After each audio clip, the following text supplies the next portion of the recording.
इस सिस्टर का कहना है कि पिछले 2 साल से लगातार इनकी राइट टांग में बहुत ज्यादा दर्द होती थी। टांग की दर्द के कारण इनके घुटने में भी लगातार दर्द बढ़ता ही जा रहा था। दर्द होने के कारण ये ना ही तो बैठ पाते थे अच्छे से और ना ही घर का काम कर पाते थे। उनकी उम्र 13 साल की थी जब वो स्कूल जाते थे। छोटी उम्र में ही उन्होंने नशे करने शुरू कर दिए। तो बताइए सिस्टर कि वो किस किस प्रकार का कौन कौन सा नशा करते थे? जो शराब वगैरह ते सिगरेट ते चिट्टा वगैरह का नशा करते थे। तो आपके भाई झगड़ा कर कर अपने परिवार वालों से पैसे लेते थे, झूठ बोलकर स्कूल की फीस देनी है या कपड़ों के लिए पैसे लेते थे, तो वो सारे पैसे नशों में खर्च कर देते थे। 2016 में इनकी शादी हुई। शादी के बाद इन्होंने बेबी की प्लानिंग की। 1 साल बीत गया, फिर दूसरा साल बीतने को था, लेकिन ये सिस्टर बेबी कंसीव नहीं कर पा रही थी। फिर इन्होंने डॉक्टर से कंसल्ट किया, तो उस समय इनका ट्रीटमेंट शुरू हुआ। क्योंकि इनको पीरियड्स इरेगुलर थे, पेट में दर्द रहती थी, पीरियड्स के दौरान बहुत ज़्यादा ब्लीडिंग होती थी, तो इस वजह से इनका ट्रीटमेंट लगातार चल रहा था। तो फिर बताते हैं कि चलते चलते 2.5 महीने बाद इनको फिर से ब्लीडिंग शुरू हो गई और 2.5 महीने बाद इनका मिसकैरेज हो गया था। इनका नाम किरण है और ये सिस्टर अमृतसर में यूनिवर्सिटी के पास कोट खालसा के रहने वाले। इस सिस्टर का कहना है कि पिछले 2 साल से लगातार इनकी राइट टांग में बहुत ज़्यादा दर्द होती थी और बताते कि धीरे धीरे वो दर्द बढ़ती जा रही थी और जिसकी वजह से इनको चलने में भी बहुत ज़्यादा दिक्कत आती थी और लगातार इनकी टांग में स्वेलिंग हो जाती थी, बहुत ज़्यादा सूजन बढ़ जाती थी और बताते कि टांग की दर्द के कारण इनके घुटने में भी लगातार दर्द बढ़ता ही जा रहा था और बताते कि दर्द के साथ दर्द होने के कारण ये ना ही तो बैठ पाते थे अच्छे से और ना ही घर का काम कर पाते थे। ये बताते कि इस प्रॉब्लम की वजह से लगातार नेगेटिव बात, इस हालात को लेकर बातें इनके मन में चलती रहती थी। ये बताते कि ये मलहम पट्टियाँ भी करवा रहे थे, दवाइयाँ भी ले रहे थे, लेकिन सब इलाज करवाने के बावजूद इनको कोई रिजल्ट नहीं मिल पा रहा था। और बताते कि जब इन्होंने डॉक्टर से टेस्ट करवाए तो डॉक्टर ने इनको बताया कि आपकी टांग की नाड़ियाँ सिकुड़ चुकी है, जिसकी वजह से लगातार आपकी टांग में दर्द बढ़ रहा है। ये बताते कि उसके बाद नवंबर महीने में ये अपने घर पर काम करते करते गिर गए और बताते कि गिरने के कारण इनकी कमर में भी चोट लग गई। बताते कि पहले से इनकी टांग में दर्द चल रहा था और उसके बाद घर में गिरने के कारण इनकी कमर में चोट लग गई और जिसकी वजह से ये बिल्कुल भी चल नहीं पा रहे थे, घर का ना ही तो कोई काम अच्छे से कर पाते थे। और जब इन्होंने डॉक्टर से एक्सरे करवाया तो डॉक्टर ने इनको बोला कि इनकी रीढ़ की हड्डी की नस दब चुकी है, जिसकी वजह से डॉक्टर ने इनको बताया कि आपको लगातार बेल्ट लगा कर रखनी पड़ेगी। आज ये वो बेल्ट अपने साथ लेकर आए हैं, लगातार ये अपने घर पर बेल्ट को लगा कर रखते थे और बताते कि दिन रात ये इस हालात को लेकर परेशानी में रहते थे, दवाइयाँ भी खा रहे थे, इलाज भी करवा रहे थे, लेकिन कोई रिजल्ट इनको नहीं मिल रहा था। तो सिस्टर बताइए कि जब आपके कमर में चोट लगी और उससे पहले आपकी टांग में दर्द था और इन दोनों प्रॉब्लम्स के कारण आप कितना परेशान थे, क्या तकलीफ आपके जीवन में हो रही थी? जय मसीह जी साਰਿਆਂ ਨੂੰ। मैं इस चोट तो बहुत ही परेशान थी। रात दिन मैनू नींद नहीं सी आती, इन्नी दर्द मेरी लग चुकी सी कि मैं दस नहीं सकती। मैं डॉक्टर के कोल गई तो उन्होंने एक्सरे किया कि तुहाडी रीढ़ की हड्डी नूं दबा आ गया है, पर मैं दवाइयाँ भी बहुत लईयां, मालिश भी कराई, जरा भी फर्क नहीं पिया। मैं फिर और आप देख सकते कलीसिया कि जब इंसान की एज भी बढ़ जाती है, ज़्यादा उम्र में जब चोट लगती है तो उस चोट के ठीक होने के कम चांसेस होते हैं। वैसे ही इस सिस्टर के साथ हो रहा था। ये बताते कि तकलीफ़ इतनी ज़्यादा थी, दर्द इतनी ज़्यादा थी कि पूरी रात ये तकलीफ़ में रहते थे, सो नहीं पाते थे और इस प्रॉब्लम के कारण लगातार नेगेटिव बातें इनके मन में चलती थी और सिस्टर बताइए कि फिर जब आप मिनिस्ट्री में आए, जब आपके ऊपर ले हैंड प्रेयर हुई, तो उसके बाद परमेश्वर ने आपके साथ क्या किया? जब मैं थर्सडे ਨੂੰ ਚਰਚ ਆਈ तो पापा जी द्वारा ले हैंड हुई। जब ये सिस्टर विश्वास में बने हुए थे, उस हालात में भी इन्होंने अपना मन खराब नहीं किया, क्योंकि ये खुदा की सामर्थ मिनिस्ट्री में देख चुके थे कि कैसे लोग हालातों में आते तो हैं, लेकिन जब वो वापस जाते तो वो नाचते हुए गवाहियों को लेकर जाते। ये विश्वास इनके मन में था। और जब ये थर्सडे मीटिंग में आए और इनके ऊपर परमेश्वर के दास के द्वारा ले हैंड प्रार्थना हुई, जिसका हमारे पास सीन अवेलेबल है।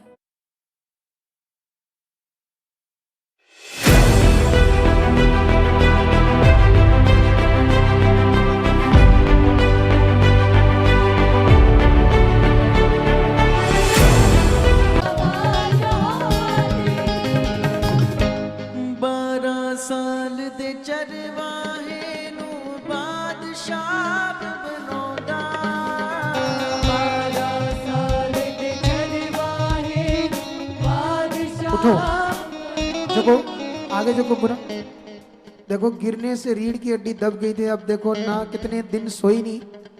पूरा बैठो नीचे, पूरा बैठो। ये देखो, उठो, दौड़ो। ये सच्चा परमेश्वर है हमारा। तारीफ करो जोर से, तारीफ करो जोर से। बड़ी कुदरत वाली है आवाज़ परमेश्वर के दास के द्वारा इस बहन के ऊपर ले हैंड प्रार्थना हुई, तो उसके बाद परमेश्वर पिता की सामर्थ ने उसी समय इस बहन को छुआ और बताते कि जो झुक नहीं पाते थे, चल नहीं पाते थे, आज आराम से झुक रहे हैं, चल रहे हैं। आज इनको कोई प्रॉब्लम नहीं है। परमेश्वर ने टोटली फ्री कर दिया इस बहन को। तो सब जन परमेश्वर के इस बड़े काम के लिए परमेश्वर की तारीफ करेंगे, धन्यवाद करेंगे। आप देख सकते हैं कि जो इंसान दर्द के कारण रात रात भर रोता था, चल नहीं पाता था, परमेश्वर की सामर्थ कैसे लोगों के जीवनों को बदलती है, कैसे लोगों के जीवनों से इंस्टेंटली हालातों को खत्म करती है कलीसिया। तो सब जन इस गवाही के लिए जोर से तारीफ करेंगे, धन्यवाद करेंगे उस जीवित परमेश्वर का, क्योंकि सचमुच आज हमारा परमेश्वर आपको भी आत्मा में छुएगा और अपने दास के प्रोफेटिक वर्ड के द्वारा आप सबके जीवनों में भी बड़ी बड़ी गवाहियां बनेगी कलीसिया। सब जन जोर से तारीफ करिए इस गवाही के लिए। इनका नाम अर्श है और ये सिस्टर बठिंडा के रहने वाले हैं। परमेश्वर पिता ने इनके विश्वास के द्वारा इनके भाई के जीवन में बहुत अद्भुत काम किया है। तो आइए इस गवाही को हम सिस्टर के मुंह से सुनेंगे। जी, प्रेज द लॉर्ड पापा जी, प्रेज द लॉर्ड सारी कलीसिया जी। तो सिस्टर बताइए कि परमेश्वर पिता ने आपके भाई के जीवन में क्या काम किया है? हाँ जी, मेरे कज़न ब्रदर है जी, ਅਸੀਂ ਜੁਆਇੰਟ ਫੈਮਿਲੀ 'ਚ ਰਹਿੰਦੇ ਆ ਜੀ ਸਾਰੇ ਜਣੇ। ਤੇ ਮੇਰੇ ਜਿਹੜੇ ਕਜ਼ਨ ਬ੍ਰਦਰ ਹੈ ਜੀ, ਉਹ 13 ਸਾਲ ਤੋਂ ਨਸ਼ਾ ਕਰਦੇ ਸੀ। मतलब अब उनकी उम्र कितनी है सिस्टर? अब उनकी उम्र 25 साल है जी। मतलब जब उनकी उम्र 13 साल की थी, जब वो स्कूल जाते थे, छोटी उम्र में ही उन्होंने नशे करने शुरू कर दिए। यस। तो बताइए सिस्टर कि वो किस किस प्रकार का कौन कौन सा नशा करते थे?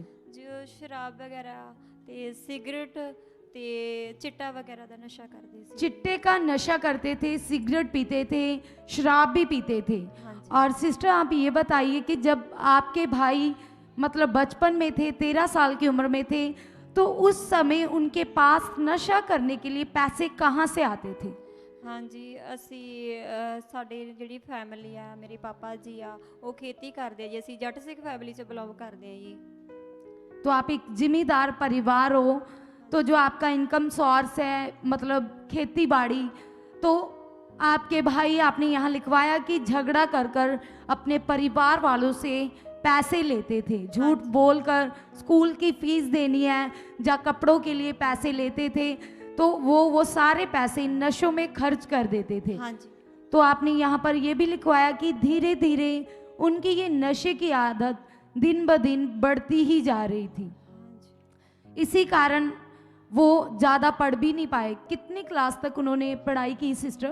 10th की 10th तक ही वो पढ़े, क्योंकि वो दुष्ट आत्मा नशे के रूप में उनके जीवन में काम कर रहा था। तो सिस्टर, जब आपके भाई नशा करते थे तो वो नशे की हालत में रात को लेट नाइट, मतलब बहुत आधी रात को घर आते थे। तो उस समय जब आपके घर में झगड़ा होता था तो उस समय आपके मन में कैसी बातें चलती थी, कैसे विचार चलते थे? ਹਾਂਜੀ ਸਾਡਾ ਘਰੇ ਰਹਿਣ ਨੂੰ ਬਿਲਕੁਲ ਵੀ ਮਨ ਨਹੀਂ ਕਰਦਾ ਸੀ ਜੀ। ਇਸ ਤਰ੍ਹਾਂ ਕਰਦਾ ਸੀ ਵੀ ਕਿਸੇ ਘਰ ਛੱਡ ਕੇ ਕਿਤੇ ਦੂਰ ਚਲੇ ਜਾਈਏ ਜੀ। क्योंकि घर में इतना क्लेश था, इतना आप दुखी थे, परेशान थे।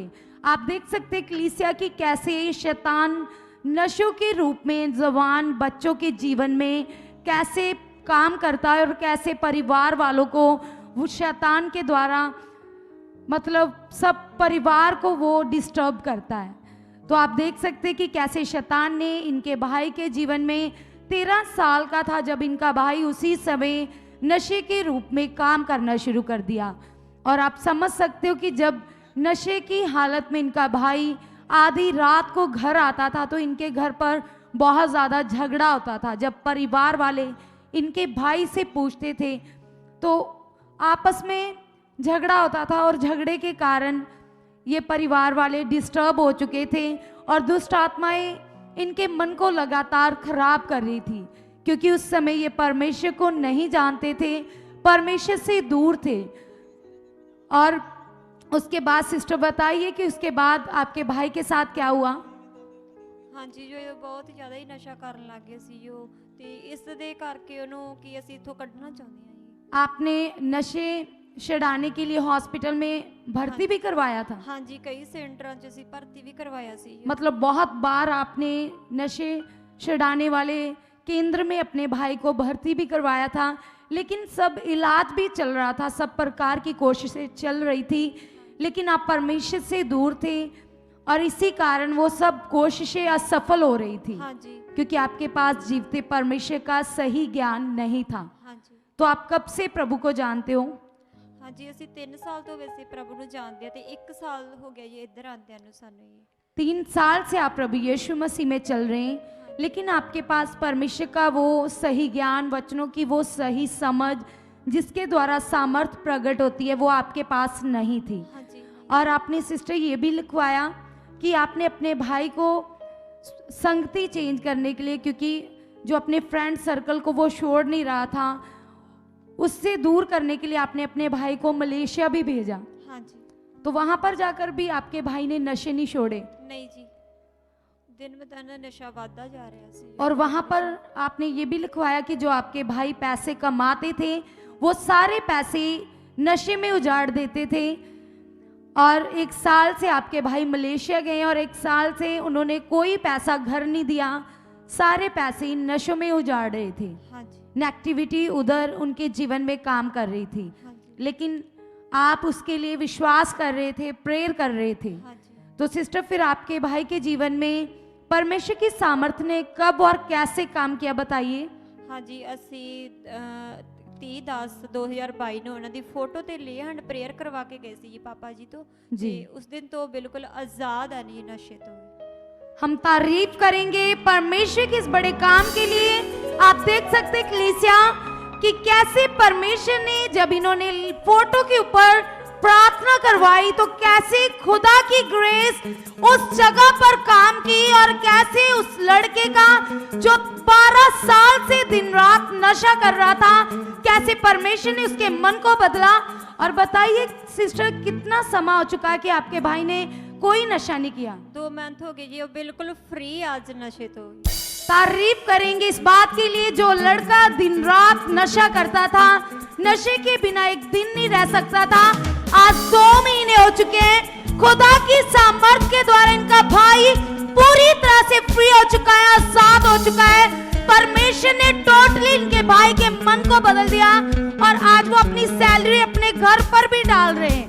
तो इस बड़े आनंद के लिए, छुटकारे के लिए, परमेश्वर के इस अद्भुत प्रेम के लिए ये परिवार दिल से, मन से परमेश्वर का धन्यवाद करते हैं, परमेश्वर के दास का धन्यवाद करते हैं। जिनकी प्रार्थना के द्वारा आज बहुत सारे लोग अपने हालातों से छुटकारा पा रहे हैं। तो सब जन जोर से तारीफ करेंगे, क्योंकि ये गवाही उन लोगों के लिए है जो लोग नशा करते हैं। अगर आपके परिवार के लोग भी नशा करते हैं तो आप भी इस गवाही को अपने लिए रिसीव कीजिए, धन्यवाद कीजिए और परमेश्वर की तारीफ कीजिए, क्योंकि वो सामर्थी परमेश्वर आज सबको छुटकारा देंगे अपने दास के द्वारा। सबके जीवनों में अपनी सामर्थ को रिलीज करेंगे और सब लोगों को गवाहियों के साथ खड़े करेंगे। सब जन जोर से तारीफ करेंगे परमेश्वर के इन बड़े कामों के लिए, परमेश्वर का धन्यवाद करेंगे। इस सिस्टर का नाम बलविंदर कौर है, साथ में इनके पति हैं और ये सिद्धवा गुरदासपुर के रहने वाले हैं। ये अपनी गवाही को बताते हैं कि 2016 में इनकी शादी हुई। शादी के बाद इन्होंने बेबी की प्लानिंग की। 1 साल बीत गया, फिर दूसरा साल बीतने को था, लेकिन ये सिस्टर बेबी कंसीव नहीं कर पा रही थी। फिर इन्होंने डॉक्टर से कंसल्ट किया, तो उस समय इनका ट्रीटमेंट शुरू हुआ, क्योंकि इनको पीरियड्स इरेगुलर थे, पेट में दर्द रहती थी, पीरियड्स के दौरान बहुत ज़्यादा ब्लीडिंग होती थी, तो इस वजह से इनका ट्रीटमेंट लगातार चल रहा था। लगातार दवाई खाने के बाद जब 2018 लास्ट जब अक्टूबर मंथ चल रहा था, तो इनके जीवन में प्रभु का सुसमाचार आया, इनको गुड न्यूज़ मिली। और फिर बताते हैं कि ये दबुज्जी में जो चर्च था हमारा, वहाँ पर आए और तब इन्होंने मास प्रेयर के दौरान ही जब अपोस्टल जी प्रेगनेंसी के लिए वर्ड रिसीव कर रहे थे, तो इस सिस्टर ने भी हाथ को उठाकर उस समय वर्ड रिसीव किया और बताते तब ये सिस्टर प्रेग्नेंट हो गई। और जब इनको बेबी की ब्लेसिंग मिल गई, उस समय ये विश्वास में इतना नहीं बढ़े थे। परमेश्वर को जानते तो थे, लेकिन उस तरह से चलते नहीं थे, विश्वास नहीं कर पाए थे। तो फिर बताते हैं कि चलते चलते 2.5 महीने बाद इनको फिर से ब्लीडिंग शुरू हो गई और 2.5 महीने बाद इनका मिसकैरेज हो गया था। और फिर इन्होंने मन नहीं खराब किया, लेकिन उसके बाद फिर से जब बेबी प्लान किया तो सिस्टर फिर प्रेग्नेंट हो गए। और लेकिन बताते हैं उसी तरह से फिर 2.5 महीने बाद इनका दोबारा मिसकैरेज हो गया। उस समय इन्होंने अपना डॉक्टरी ट्रीटमेंट करवाया और इन्हें सलाह दी गई डॉक्टर द्वारा कि टेस्ट करवाएं। जब इन्होंने टेस्ट करवाए तो टेस्ट की रिपोर्ट में आया कि इनके बच्चेदानी में, ओवरी में 2 मांस वाली रसौलियां हैं। जैसे आप रिपोर्ट पढ़ सकते हैं, रिपोर्ट में लिखा हुआ है कि इनके 2 मांस वाली रसौलियां थी, बच्चेदानी में मांस इकट्ठा था बहुत सारा। और बताते हैं कि पहले तो इन्होंने ये सुनकर मन खराब कर लिया, लेकिन फिर बताते हैं कि उसके बाद इन्होंने सब छोड़ा, परमेश्वर की तरफ अपना ध्यान किया। इन्होंने बताया कि अब परमेश्वर ही हमारे लिए करेंगे। और उसके बाद इन्होंने पॉजिटिविटी को पकड़ा, लगातार मीटिंग में आते रहे।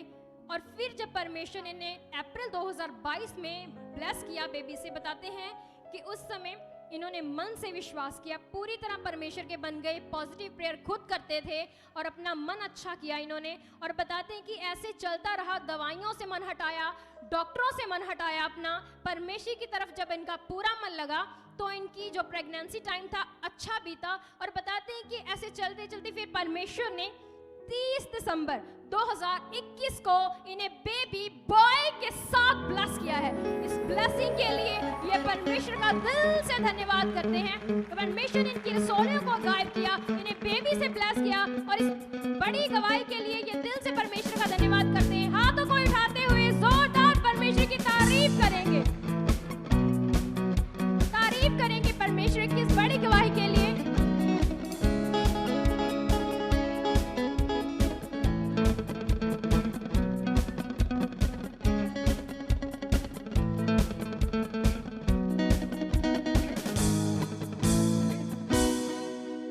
अगर आप भी चाहते हो ऐसे कामों को अपने जीवन में, तो आप भी यहाँ आ सकते हो सुखपाल राणा मिनिस्ट्री में, ताकि आप भी अपनी आशीष, छुटकारा पा सको, चंगाई पा सको। हमारे चर्च का पता है GT road Manawala, Delhi public school, new bypass, Tarn Taran road, Rajewal chowk. आप अगर दूर से आ रहे हो या किसी दूसरी स्टेट से आ रहे हो तो आपको 2 या 3 दिन तक यहाँ चर्च में रुकना होगा, ताकि हम आपको वो बातें बता सकें जिससे आपका निश्चय छुटकारा होगा। ये हमारे हेल्पलाइन नंबर्स हैं, आप इन नंबर्स पर कांटेक्ट करके यहाँ चर्च में आ सकते हो, प्रार्थना करवा सकते हो। God bless you all.